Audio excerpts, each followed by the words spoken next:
High-efficiency showerheads reduce water use without sacrificing shower quality and ultimately save you money on your water and energy bills. Replacing a showerhead is easy.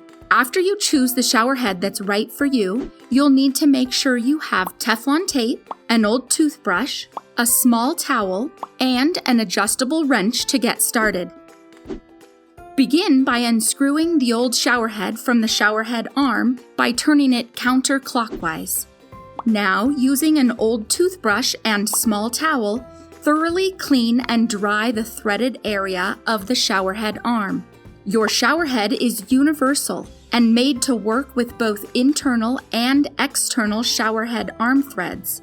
If your showerhead has internal threads, place the two washers that are included in your showerhead inside the showerhead connector. Now, using the adjustable wrench, screw your new showerhead to the arm by turning it clockwise until snug. If you notice leaks after turning on the water, add Teflon tape to the threads of the showerhead arm.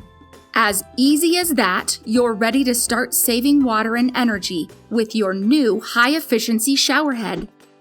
We offer a variety of showerheads to meet your unique needs. To choose the showerhead that's right for you, visit us at www.amconservationgroup.com.